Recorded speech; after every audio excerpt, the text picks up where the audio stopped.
रामकृष्ण हरी मंडळींनो, माऊली कीर्तन सोहळा महाराष्ट्रातील सर्वात लोकप्रिय असलेले एकमेव चॅनल सप्ताह कीर्तन, भागवत कथा, हरिजागर व लाईव्ह कार्यक्रमाकरिता अवश्य संपर्क करा.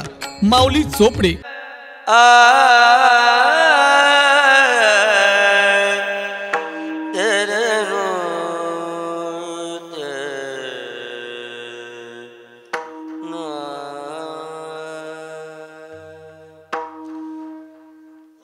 कंठी धरिला कृष्ण मनी, कंठी धरिला कृष्ण मनी हो, कंठी धरिला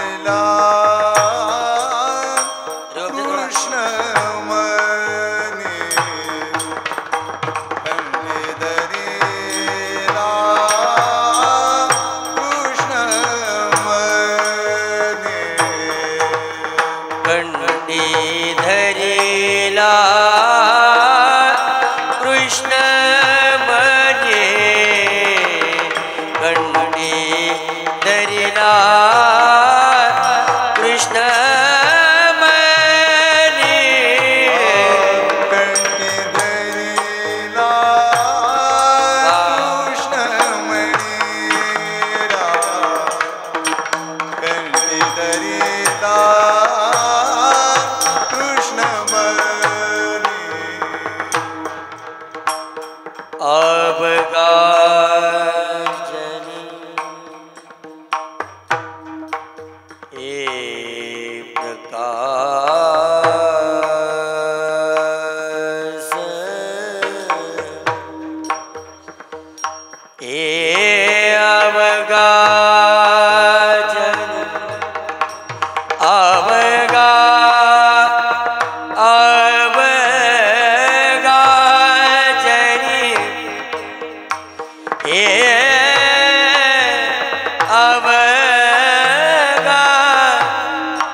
संभ्रम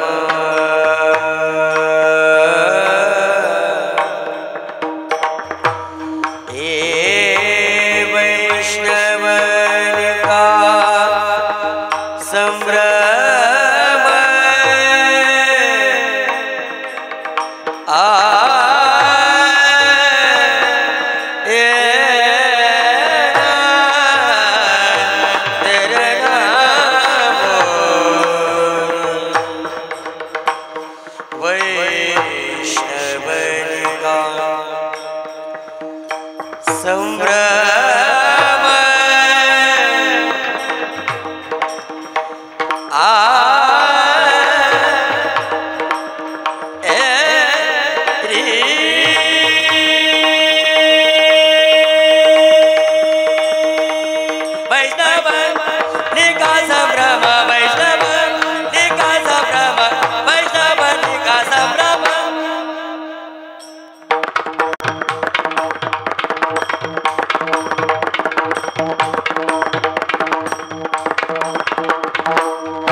परभणी जिल्ह्याचं कीर्तन महर्षी वैभव असं माझे गुरुवर्य हरिभक्तपरायण मारुती महाराज दस्तापूरकर यांचा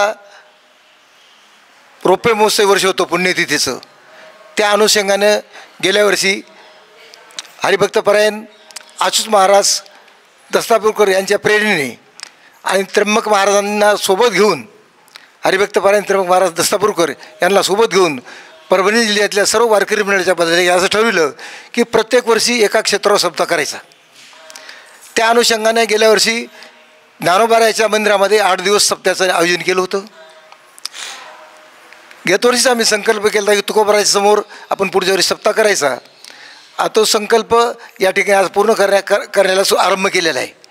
कारण मनाचे संकल्प पाविले सिद्धी, जैरी राये बुद्धी याची पाही, किंवा सत्यसंकल्पाचा दाता रायनं सर्व करी पूर्ण मनोरथ. मी म्हणतो आम्हाला प्रत्येक वर्षी आम्ही गेल्या वर्षी मारुतीराव महाराजांच्या पुण्यतिथीचं अवतीचे साधून हा कार्यक्रम सुरू केला होता. आणि मला वाटतं आता हे प्रत्येक वर्षी एका क्षेत्रावर जाऊन 8 दिवसाचा हे कार्यक्रम करायचा आणि या ठिकाणी प्रत्येक क्षेत्रावर राहता येईल. आणि याच्याकरता आपल्या परभणी जिल्ह्यातलं सर्व गायक मंडळ असतील, सर्व गुणीजन गायक मृदंगवादक सर्व मंडळी या कार्यक्रमाला उपस्थित राहणार आहेत किंवा आलेच आहेत त्यांचं. म्हणून या ठिकाणी एक कार्यक्रम एकच की आपण क्षेत्रावर एखाद्या असे काही क्षेत्र आहेत की त्या क्षेत्रावर फक्त दर्शनाला जातो, दर्शन केले की आपण घरी जातो परत, आणि एका ठिकाणी 8 दिवस बसून भजन करत नाहीत. म्हणून आपल्याला हे घडावं, त्या देवस्थानाविषयी, त्या संतांविषयी, त्याच्या क्षेत्राविषयी पूर्ण माहिती होण्याकरता म्हणून या ठिकाणी आपल्याला 7 दिवसाचं नियोजन केलं. या ठिकाणी हे करत असताना आम्ही एकच ठरवलं, या ठिकाणी तुकोबारायाचे चरित्र अभंगातून प्रत्येक कीर्तनकार्याचे चरित्र सांगायचं आणि प्रवचनातून प्रपंचरत्ना भोगुनी सर्वहिता गेली नरोबारायाच्या या आरतीवर प्रवचन करायचं असा आमचा संकल्प आहे. आणि गाथाभजनामध्ये आम्ही बाळक्रीडेचे अभंग असतील, पत्रिका असतील किंवा संतप्राय अभंग असतील, या अभंगातून आम्ही या ठिकाणी गाथाभजनसुद्धा ठेवलेलं आहे. दररोज सकाळी 4 ते 6 काकडा, 8 ते 10 गाथाभजन, 10 ते 12 हरिकीर्तन आणि दुपारी 4 ते 5 प्रवचन आणि 5 ते 6 हरिपाठ आणि 8 ते 10 हरिकीर्तन. तसेच दररोज दुपारी 1 ते 3 1 ते 3 अतिशय प्रसिद्ध गायकाचा गायकवादक आणि महाराष्ट्रामध्ये ज्यांचं नाव प्रख्यात आहे असे त्यांचं आम्ही भजन ठेवले. आज भजन ठेवले परभणीची भजनी मंडळ हरिभक्तपरायण माधवरावजी देशमुख यांनी अनेक विद्यार्थी 500 विद्यार्थी घडवले. त्यांचं आज भजन आहे. उद्याच्याला आणि रात्री आज आपल्या आळंदीचं पुण्याचं जिल्ह्याचं वैभव अशा हरिभक्तपरायण गायत्रीताई गायकवाड यांचं संध्याकाळी भजन आहे. तो भजनाचा टाईम असेल 9 ते 12. उद्या दुपारी हरिभक्तपरायण परभणीचे गान कोकिळा ज्यांना आपण म्हणतो अतिशय सुंदर गाणारे हरिभक्तपरायण पंढरीनाथ माझा कदम, कैलासबुवा पौळ, संगीत विशारद संगीत अलंकार सोपानकाका बोबडे आणि आमचे संगीत विशारद हरिभक्तपरायण भास्कर महाराज सोन्नेकर, मृदंगावर 7 असेल आमचे बालाजी महाराज काळे असतील. या कार्यक्रमाला पूर्ण दिवस हरिभक्तपरायण त्र्यंबक महाराज दस्तापूरकर उपस्थित राहणार आहेत. या कार्यक्रमामध्ये परभणी जिल्ह्यातले सर्व मंडळी येणार आहे. आणि परवाला 26 तारखेला संध्याकाळी आमच्या परभणी जिल्ह्याचं वैभव आणि आळंदीत येऊन नावलौकिक केलेलं असं अतिशय कमी वेळामध्ये असे हरिभक्तपरायण आमचे उद्धव बापू शिंदे अख्खी महाराष्ट्रात कुठल्या यूट्यूबला टाका त्यांचं भजन आहेच असं. आणि ते बी स्वतः आता येत नाहीत, ते त्यांची सर्व टीम जवळजवळ 25-30 मुलं दरवर्षी आम्हाला सहकार्य असते त्यांचं. आणि ते त्यांचंसुद्धा भजन आहे आणि ते 3 दिवस उपस्थित राहणार आहेत. म्हणून सर्वांनी मी म्हणतो या चॅनलच्या माध्यमातून माऊली दर्शन चॅनलच्या माध्यमातून आपण सर्वांनी या कार्यक्रमाचा लाभ घ्यावा. आणि असा सोहळा परत पाहायला भेटत नसतो आणि जीवनात येऊन हे आपण करायचं. आणि हे केलेला आमचा संकल्प आहे तो नक्कीच आम्हाला वाटतं आम्ही सर्वजण आहेत करणारे त्याला पुढचा सुद्धा हा 50 वर्षाचा सुद्धा हो हीच माझी तुकोबारायासमोर एक प्रार्थना आहे आणि त्यांच्या शरीर नसरस होतो. आणि आम्हाला हा कार्यक्रमाचं या ठिकाणी सर्वांकडून आलं, भजनी मंडळी आली, सर्व परमेची माता भगिनी आली, काही महिला मंडळ आलं, यांचे बी आभार व्यक्त करतो. आणि माऊली चॅनलसुद्धा आभार व्यक्त करतो. त्यांनी ही मोफत सेवा आम्हाला देत असतात दरवर्षी कुंडलिका वर्धे ट्रॅव्हल्स.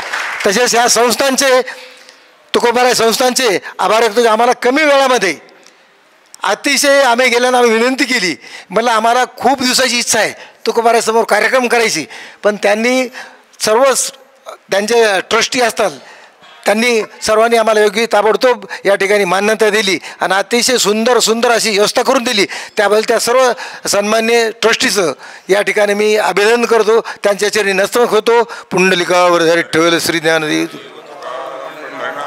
नानाच्या प्रकल्पाला, नानाच्या सत्संगाला गेल्या वर्षीपासून प्रारंभ झालेला आहे. नानांनी सांगितलंच, कैवल्य चक्रवर्ती ज्ञानोबारायाच्या सहवासानं, यावर्षी जगद्गुरू तुकोबारायाच्या सहवासानं मोठ्या महाराजाच्या म्हणजेच मारुती महाराजाच्या रौप्य महोत्सवाच्या अनुषंगाने या कार्यक्रमाला आम्ही सुरुवात केली. नानाचा संकल्प, आम्ही सर्वजण सहकार्य करणारे मंडळी आहोत आणि ते सहकार्य आम्हाला प्रत्येक तीर्थक्षेत्रावर करण्याचा योग यावा ही आमची इच्छा आहे. या कार्यक्रमामध्ये जे आपल्या परिसरातले गुणीजन मंडळी असतील, महाराज मंडळी असतील, नानाची एकच इच्छा आहे, प्रत्येकाला तीर्थक्षेत्रावर साधू संतांच्या सहवासात सेवा करण्याचा योग यावा. मी म्हणालो लहान तोंडी मोठा घास होईल, पण असा माणूस प्रत्येकाला संधी देणारा कमी लोक आहेत या काळामध्ये. नानांचे त्याबद्दल आभार मानेन मी. कारण काय, नामांकित लोकाला प्रत्येकाला संधी मिळत असते कारण ते टॉपर आहेत, पण ज्याला तळागाळातून सेवा देतात नानाच्या लक्षात बरोबर असते कोणाला कधी कुठं वापरून घ्यायचं. गेल्या वर्षी नानांनी आळंदीत आम्हा सर्वजणांना कीर्तनाची, भजनाची, गाथ्याची सेवा दिली. यावर्षी आमच्याकडं नवीन महाराज लोक आणले. मग त्यामध्ये हरिभक्तपरायण आदरणीय राम महाराज काजळे असतील, सध्याचे आमच्या जी मराठीचे युवा कीर्तनकार सोमनाथ महाराज बदाले असतील, तथा ज्ञानोबा माऊली करंजीकर असतील, आमचे संगीत आपलं पंडित महाराज क्षीरसागर असतील किंवा नाना असतील. या नानांच्या संकल्पनेत प्रत्येकाला सेवा कशी मिळेल अशी ही संकल्पना आहे. मला वाटायला ही संकल्पना नानांनी आज जर चालवली ती 100% असं एक मन म्हणतंय की मोठ्या महाराजाच्या पावलावर पावलंय. हो, मी बोलल एक गोष्ट का, आम्ही रक्तानं नातू असतो, पण नाना ज्ञानानं नातू झाले. या नातवानं अशीच प्रत्येकाला संधी द्यावी अशी प्रार्थना करतो आणि थांबतो. रामकृष्ण हरी.